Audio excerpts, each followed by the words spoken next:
Welcome to the WellCast. The world has a lot to say. We're bringing a biblical perspective to those conversations. Welcome back to another WellCast. Yeah, it's true. You're hearing Jordan. He's back. I'm back. He's back. It's me, your boy. Yes. Coming back at you. I'm back from sabbatical. Happy to be here with my wonderful co-host, Yes. Melissa. I love that Jordan asks me months ago, hey, do you want to co-host this podcast with me? And then goes, and I'll be on sabbatical for a while. So I am very happy you're back. I missed sitting across. We call that exposure therapy in the biz. Yeah. You know, if there's any insecurities, well, you just gonna have to work them out in the moment. Sorry, you know, you're on your own. Well, thank you for holding down the fort. Yes. And I'm happy to share the load with you again. Me too. I'm glad you're back. And we're joined by one of our friends. Her name is Dorina Gilmore Young, and she is a good friend and a wonderful lady. And we're happy you're here. Hey, thanks. Yeah. I mean, you guys have known each other for a long time, We've right? known each other. I don't even know. We do this every time. It feels like 100 years, but over 10 years. And we have served together lots of different ways and closer in some seasons, not as close. Right now, I feel like we're doing a lot of things together. We're Fun. And currently, she's the only person in this room who is not recovering from some sort of disease. Yes. That we are. Or are you? Because Jordan and I are coming out of the viruses. Yeah. Having two small children, each of us, and all the things that go along with that. I feel like I've been sick for 2.5 months. I know. And just when you get better, they bring home a new one. My morning liturgy has just been, how long can I cough? No. Which is amazing. You sound good then for that. Yeah, See, I hope I get it all healing. out at some point. Oh, boy. So, and then I have known you in periphery since I was in high school. We were just talking about that. I had an afro in high school. I really wish we could show the picture. Oh, Glamour shot. Yes. zoom in. I had your throw it up on the screen. So, oh man. Well, what are we talking about today? Today we're talking about the practice giving generously. So we've been working through this series on the foundational practices, and we are coming up to the last two. And this one, giving generously, we actually cover a few things. So we cover stewardship and how we handle the resources God's given us, how He is really generous. But we get to talk a little bit about practicing hospitality in this too, which is, I know, one of my favorites. And this is like, when I thought of hospitality, you were the first person to come to my mind, Dorina. So we're going to talk about all of that, how that all connects and what that looks like. So that's our plan for today. But before we jump in too much to that, will you introduce yourself? Yeah, we'd love to know. I started to say all the things we do together, but give us a little bit about who you are, what your daily life is like, all the things. Well, this is so fun that we get to do this together. The podcast. So I am a mama to 3 girls who are in the tween and teen years. My youngest, Zayla, is, 12. My middle daughter is 14, Giada, and my oldest, Melania, is 17. I am a full-time writer and speaker, and I also teach at Fresno Christian High School. And I am a remarried widow, so I am married to Sean. We've been married almost 8 years.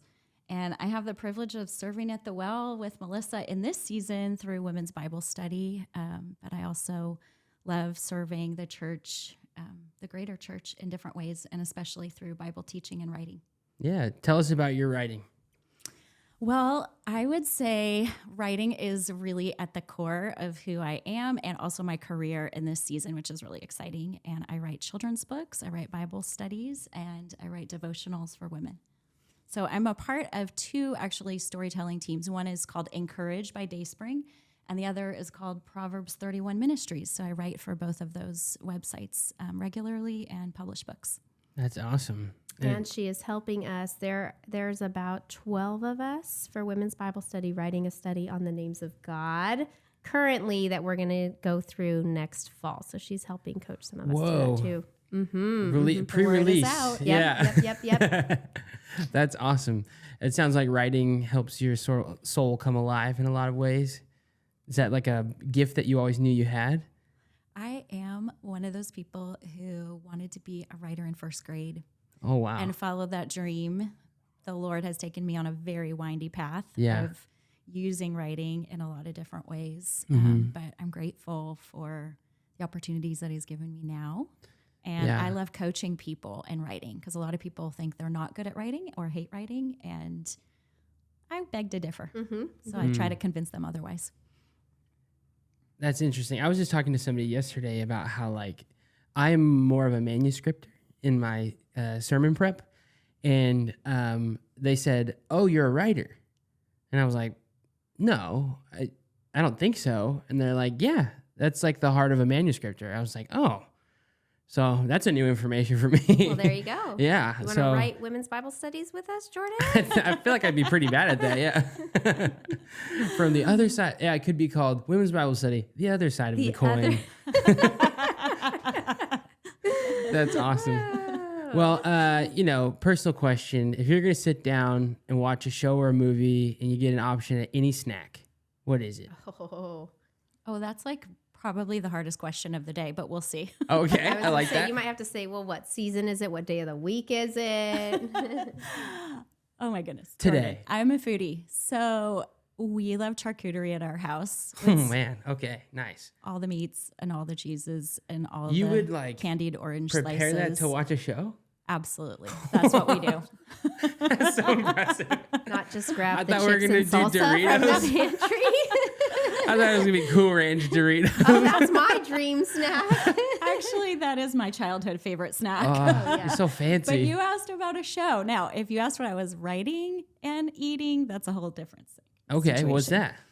There's a drawer. It's to the left of my computer, and it has all the chocolate and all the nuts and all the chips that are not good for you. All right. Brain food. The writer's nutrition. That's right awesome. There. Full, well-rounded Fuel. diet. Well, we invited you here for a reason today, have a conversation around generosity. And so let's get into it. Yeah, let's talk about it. So when we think about generosity, I want to talk about first stewardship. And I know you were sharing some of the things of how God has kind of worked this out in your life. So maybe tell us a little bit about when that word comes up, stewardship, generosity. What's been your experience with that? Well, I definitely have been on a journey with the idea of stewardship, that we get to steward the resources and the money that God gives us. I would say part of my history is coming from a family where there was scarcity. And my upbringing included my dad losing his job, I think 4 times. Oh, wow. The 4th time was when the day I started college, which meant that I was, going to be covering a lot of my college on my own at the 9th hour. And so in some ways that kind of shaped my childhood of being in places where, we weren't sure when the next paycheck would come or how God working out the meals. My mom was a teacher for 30 plus years, so she had a consistent job, but it was definitely the type of thing where we learned to depend on the Lord, and he showed up in miraculous ways.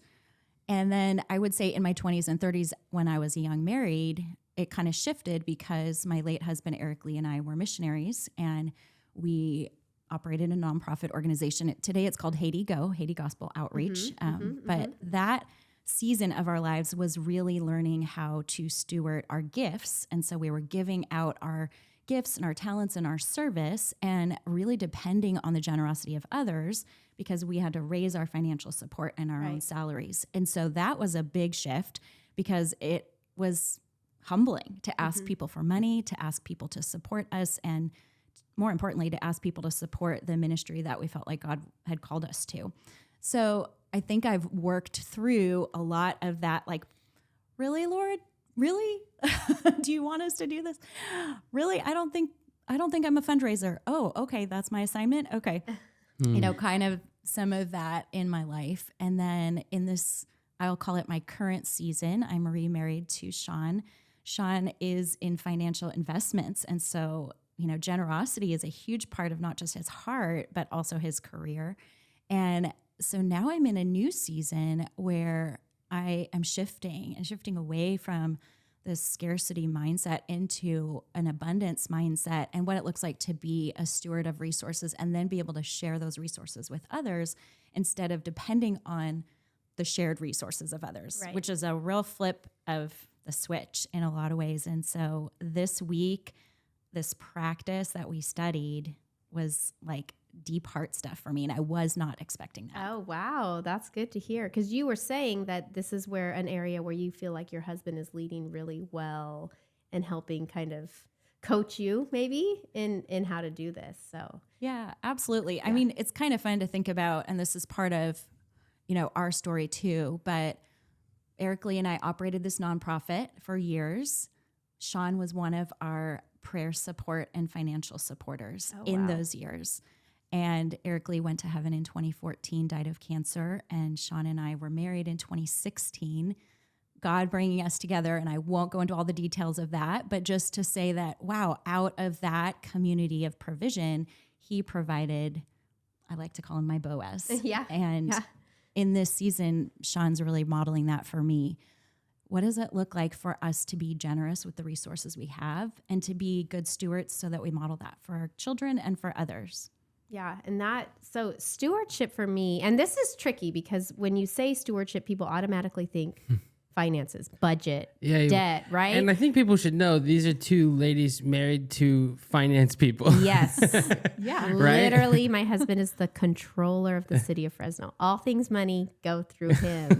But the beautiful thing, like you, I didn't have a biblical framework specifically for finances when I first became a Christian. And I was in massive debt, but I also had this like spending. If I had a credit card, it felt like free money to me. So I would just buy whatever I wanted. It was very in the moment, impulsive. And this was a huge discipleship area for me that I had the opportunity to look at, oh, this isn't my money. Because I didn't understand that. But I'm going to work. I'm getting the paycheck. It's mine. What do you mean all is God's? And once that shifted in me, this heart of generosity versus this heart of like indulgence or, shopping and opening credit cards and buying whatever was trendy, that started to shift. And so I actually love talking about finances because it was such a huge place where the Lord grew me early on to see that he really is the giver of all things. And our response is to steward that. So marrying, I can remember at the kitchen table, I think we were engaged and physically cutting up credit cards with Santino because he was just teaching me how to run my life in a responsible way as a steward, and then how that set me free to be generous with what I had.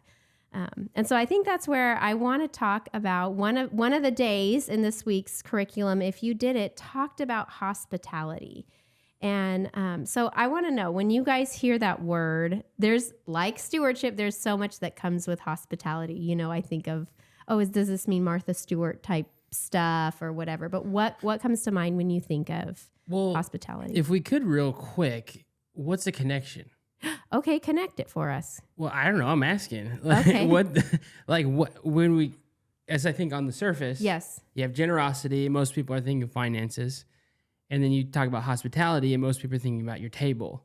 Yeah, okay. So why are we talking about hospitality inside of generosity? Yeah, and that, to me, you're right. What is the connection? Because it's so obvious of this overflow of all that God has given you. Mm-hmm. And so therefore you are showing hospitality in your home, with your food, with your time. So when I think of hospitality, yes, I'm thinking about my table, but I'm also thinking about this posture and a heart that is generous and offers presence to people. And so hospitality is also just Presence with a C. Yeah, not present. Maybe gifts, maybe too, but presence. Yes, just being with people. When I think of hospitality, those people that embody this gift or this practice, they have this warmth and just openness about them, where all of a sudden you're sitting across from them and you're like, why am I telling you that about my childhood? You invited me for lasagna, and next thing you know, I'm sharing. It's because with that, you're able to draw out of people. You're able to be present with people. You're just open. You offer this warmth. compassion to people. Yeah. And maybe your table is set beautifully and maybe it isn't, So I think you could add to that if you would, when you think of hospitality and how it's connected to help us connect giving generously. the spirit of both. I love that you use the word posture. I think hospitality is a posture of biblical generosity. And we can express that, like you said, in a lot of different ways. And so line up 10 people and they can be hospitable in 10 different ways. I don't think it's a prescription necessarily in Scripture, but being generous at the core with our resources, and that could be finances, but it could be your gifts and talents. It could be your home. It could be a bunch of different things. And then being willing to share that with people in a way that makes them feel welcome is something that's really important to me. So when I say that, hospitality is my heartbeat, yes, I do love cooking and I do love setting a beautiful table, but I've also had lots of opportunities in my life to extend that hospitality in ways that are not dependent on something looking picture perfect. Right. Yeah, I heard someone say this at some point, and I can't remember who, but that the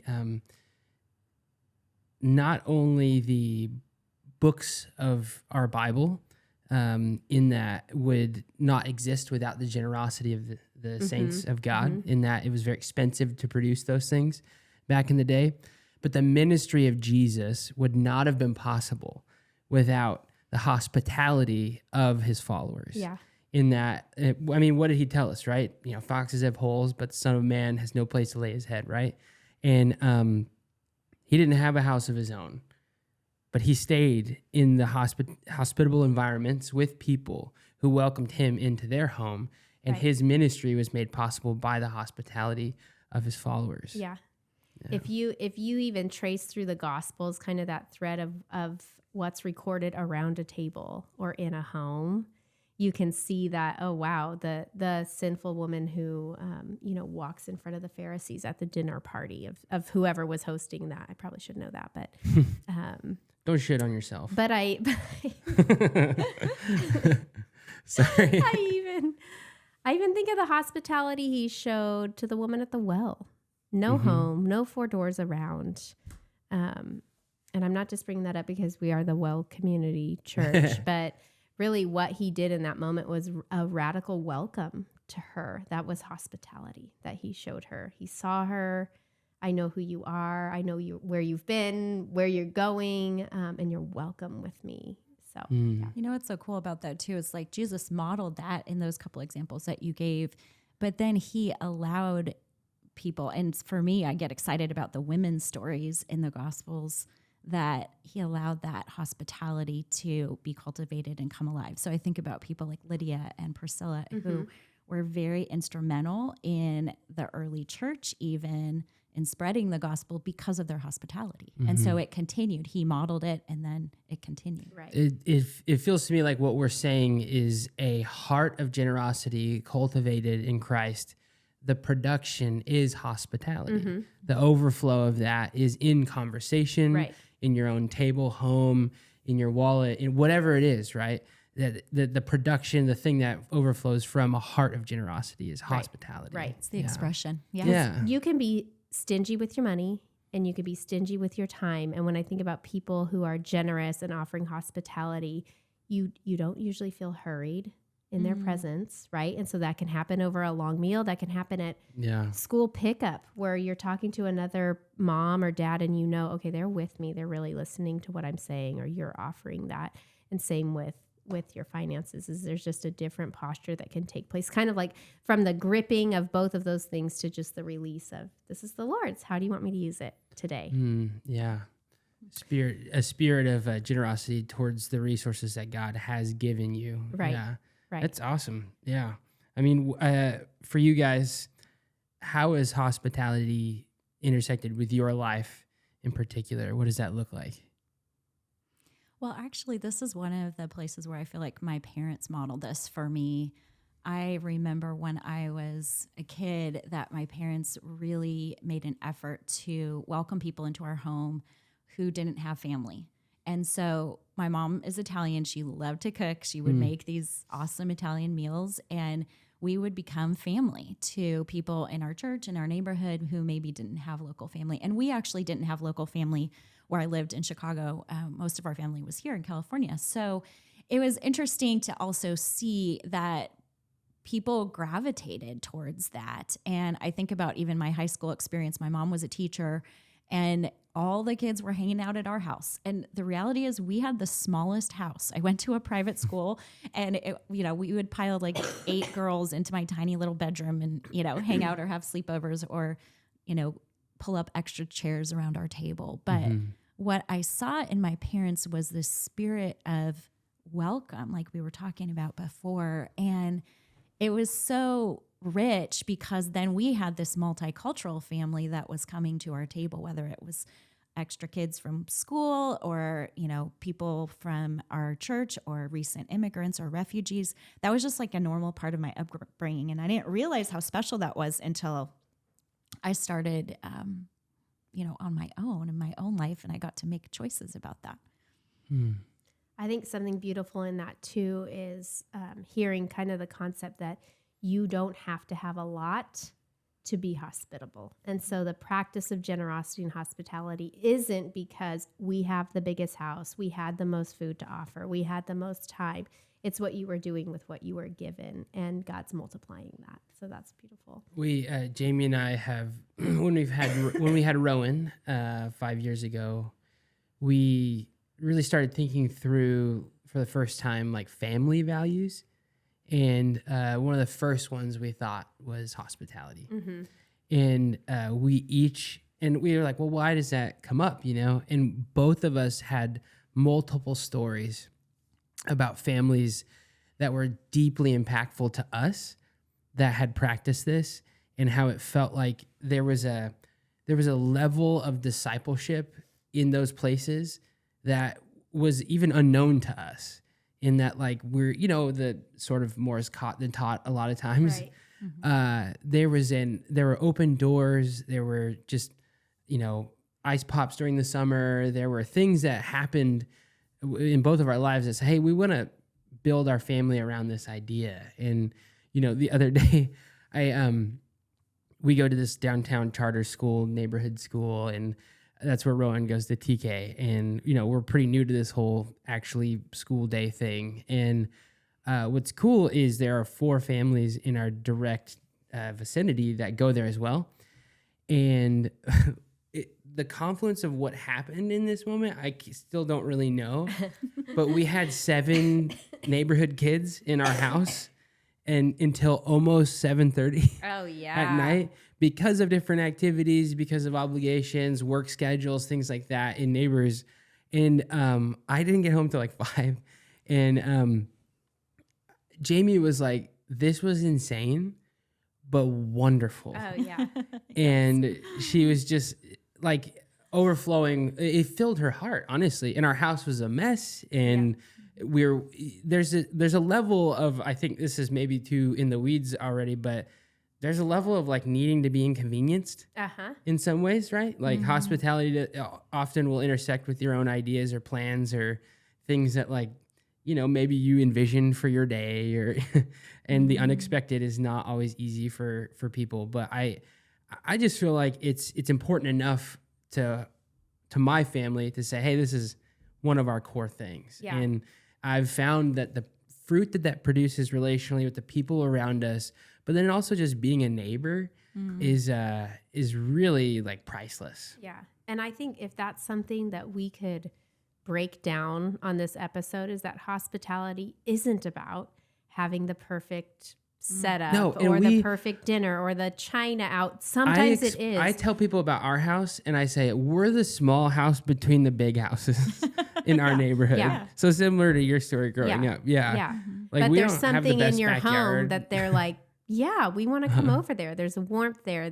We can make a mess here, and nobody's mom is yelling at me for playing with the toys that are out. But I think that's important, especially, we're in women's ministry. So when you think hospitality, you think, oh, it's got to be this Pinterest perfect home, activity, meal, table setting. And it is about those parts of your day. Who are you inviting in? to that. And Yeah. whether you're cooking chili or you're cooking homemade Italian food, Italians do have the corner market on this though. They just know, like, if you're in distress, come over, I'll cook you something. That there is a part of that that's food like, might have started in Italy. yeah.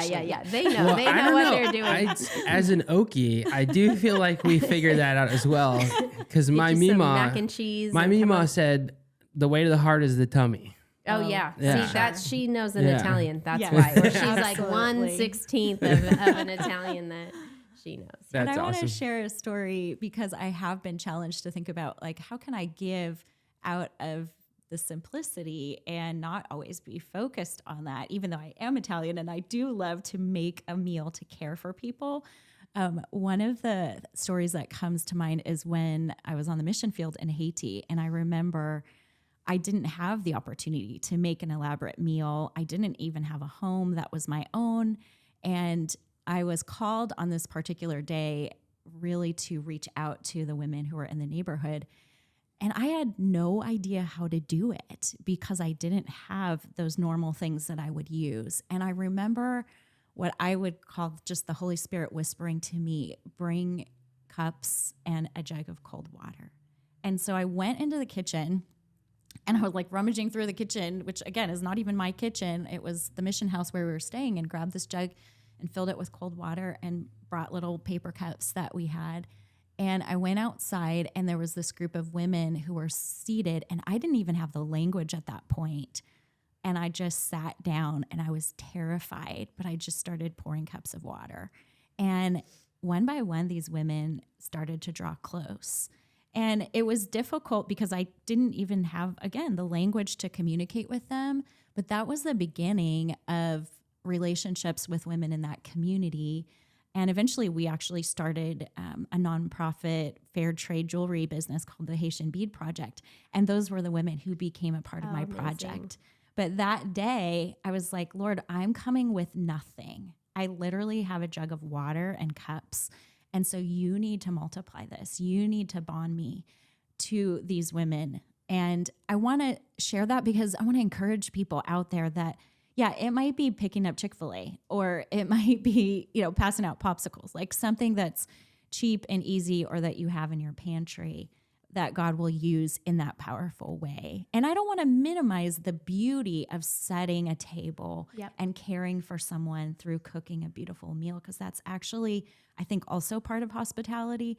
But sometimes we say, well, I'm not that person, because we kind of discount our limited resources. Yeah. Yeah. That's- I that's- didn't even think about the female perspective, to be honest, of being like, You mean you don't just think like a woman all the no, time? I'm really for thankful what for we- you guys. And I'm like, oh, even my wife this morning was like, oh, I don't know if we can do that thing. Like, I have laundry everywhere. Oh, yeah. And I'm like, oh, I'm like, just shove it in. Yeah, just You throw it under the bed. That's fine. We'll sit on it. Yeah. But yeah, that's got to be tough. There's probably a lot of pressure. You said Pinterest world. Oh, yeah. To be a host, right? Yeah. Like, or a generous host, or a Well, wonderful host. Or, I did not grow up in a home where we hosted meals or we had people over. And my mom cooked for us, but it was like, very minimal. So food, table, like your home, like that wasn't on my mind. And then marrying into an Italian family, the way Santino practices hospitality is a very thoughtful, probably a little more pricey of a home cooked meal. So he wants you to come to his home and experience like that goodness and abundance, something that he's cooked for hours for you. I am not that way, but I'll set the table, or I'll make sure I'm talking to you if you're in my house. I want you to feel welcome, and he's in the kitchen preparing what will hopefully you go, oh wow, this, I can feel the love from what you're doing here. I feel why welcome did you here. make me PB&J last time? He did. I No, did. I'm just kidding. Oh, he did not. He did not. I was probably like, they don't care. Let's have pizza and chili. And he's Yeah. like, we're not cooking people that. No, he grilled a delicious meal. Yeah. I'm Santino. Yeah. Oh yeah. That's awesome. Oh no, they would never do that. But so maybe what that, you kind of shared a little bit about how your neighbor kids, that's what hospitality looks like for you now. But what does Yeah. that look like just practically as we talk about this? Because we're saying what it is, what it isn't. What does this look like in your life? You've got a full calendar, big family. What does this practice look like? Is there like a tension between extroverts and introverts in this? Ooh. That's a good question. Oh, that is a good question. Yeah. Because again, I'll go back to my marriage.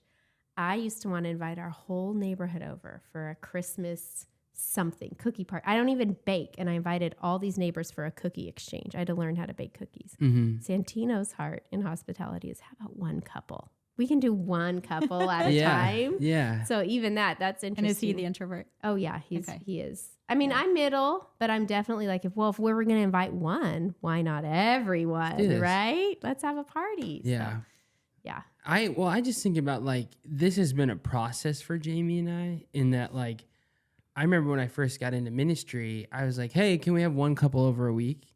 And then at one point she was confessing to me, she's like, this is too much. And I was like, oh, you know, like I just thought, oh, let's open our home, let's do this thing. And then, yeah, I think maybe for her, a lot of times the feeling of like, do I have the relational bandwidth to be hospitable?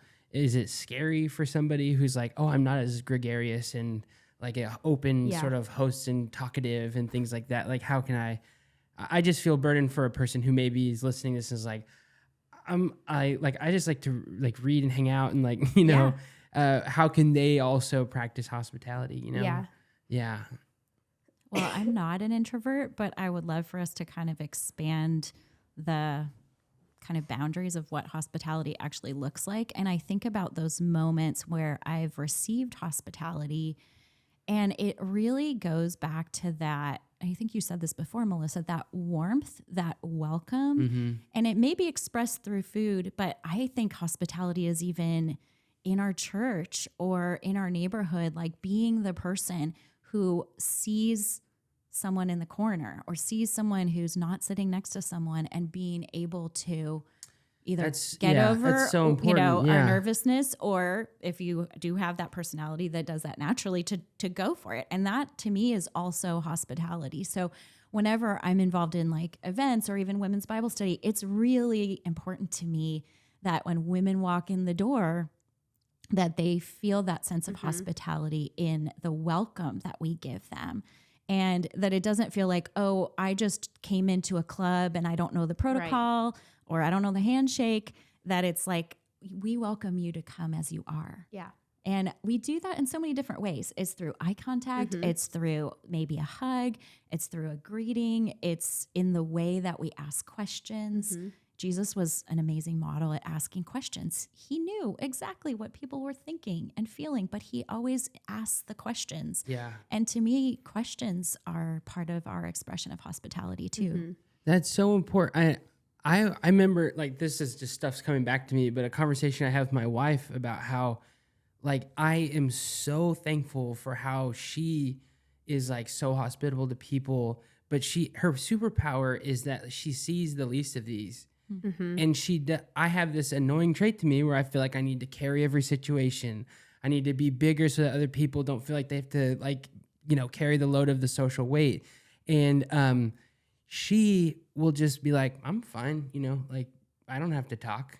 And then there's a story about this guy that we love, and he's in and out of our life now. And we go to this weird little gym, and he was pacing in the back and before the workout started, and she just went up to him and said, hey, why are you paced like that? And he didn't talk to anybody, and he was just like, I have horrible anxiety. That's why I started working out. Oh, wow. And she was like, oh, me too. And then they started talking, and nothing else really mattered to her. And she's like, yeah, we'll just work out. And then they talked again afterward. And then now he came over to our house on Sunday and hung out, and he went to Costco with Rowan and I as we went shopping. And that situation would not have even worked for me. No. Because I would have been high-fiving people, excited about things. And I think you're so right that, like, I mean, there's a gal who works at the Well right now. And I remember when I started learning that practice from Jamie, she came to our youth group. And I remember she was sitting on the side, and she was like, I want to let you know I just moved here. I will not play games. I will not participate in anything. I might not even go to group. And I said, okay, I'm happy you're here. And I remembered her name. And we always talk about remembering people's names. Yep. And next week, hey, I'm not going to dime her out because she might hear this, but just so glad you're here. And she stuck around, and now she like works at she's like so involved in her community, went from like all the possible walls up to, oh, like I can be welcome here. Yeah. And I don't have to fit this mold. And so, yeah, I think that's so important just to see your form of hospitality could even, because something that God's been stretching me on is like, I don't think I always exuberate publicly. Like, you can talk to me, you know, my tendency is like, I'm gonna throw some headphones in, go shopping, or I'm just like, I'm nervous to like say hi to people sometimes, or weirdly, I don't know. And so I've been feeling stretched in just saying like, just say hi. Yeah. I was like, okay. And it creates incredible conversation. I was like, well, I can do that. Yeah. You know? I think what you're getting at is that hospitality creates space for people to be seen and known. And so that happens 1,000 ways: around the table with fancy dinner, at the gym with attention on one, you know, all those different ways. That's what hospitality is, just creating that space for people to feel a little bit more known. I don't know. So anything, as we're kind of coming to the end of this here. Sounds like a lot of things we're saying is like, I would say be open to the Spirit. If you're not being spiritually formed, and then you're not going to hear when he's calling you to be pushed outside and take some risk and know like, oh, I need to take an interaction with this person when it feels like uncomfortable. And then the other part that I just like, you know, would really encourage people is, I would say start with your spirit. Like start with how you talk to people. Start with, do you present a spirit of openness as you speak to people, and know that like you don't have to fit one mold when it comes to hospitality. And one conversation doesn't mean you have to be best friends forever and know everything about them. It's that moment in time of just being warm, being welcome. Yeah. That's great. Yeah. Anything else as we wrap up, Darina? Anything on your heart? Well, I love what you said. I think just thinking about how we're wired or what we're drawn to, we don't always have to move way outside of the box. So whether we're an introvert or an extrovert, if we love to cook or we love to hand out popsicles, or we're good at asking questions, like all of those things, I believe, are those expressions of hospitality. And for us, you know, really to think about and pray about, okay, how can I be generous with those things? How can I multiply those things to others? And, you know, for me also, it's praying over, okay, I don't want to do this out of a selfishness, because sometimes that line is kind of fine. I'd like to be seen as a hospitable person. So, you know, I shared the story about the cup of water. Like that was not, oh, Darina's known in the community as being this amazing cook. Water cup lady. That was just like a simple thing that the Holy Spirit called me to do in that moment. And so I want to encourage people in that as well, that it's always going to feel a little bit uncomfortable. We're always going to be pushed a little bit beyond some level of risk. Yeah. I like how you said that. So definitely that we have to risk, but also that the Holy Spirit sees us in the way that we're wired, and that we can use that to make people feel welcome. Yeah. I think to land the plane, what I heard in that too is hospitality has a purpose, and it is to further the kingdom, and it is to create things in you and outside of you for the kingdom. And Jesus uses our hospitality to speak to other people. And that's what ended up happening through that situation with the water in the cups. And, you know, we're not just being nice to be nice. Right. We're being nice because that's the Spirit of God, so that we can reach people for Jesus. And yeah. So that's our encouragement, right? Yep. In a world that isolates and says, stay out, we get to be the people that say, no, come here, come in. You're welcome here. It's for you too. Yeah. That's our awesome. Testimony. Yeah. Well, thank you guys for listening. Thank you for joining us, Darina. It's great to have you here. Thank you for your Thankful hospitality. for your words. Way to put a pin in that one right there. That's awesome. Well, we'll see you next time on the WellCast. Thank you guys for joining us. Please subscribe, share, all the things, and go check out Darina's work. I think it's worthwhile. Yep. Thank you. Yep. See you guys. Thank you for listening to this episode of the WellCast. As always, don't forget to subscribe and tell your friends about us. For more information about the Well Community Church, visit thewellcommunity.org.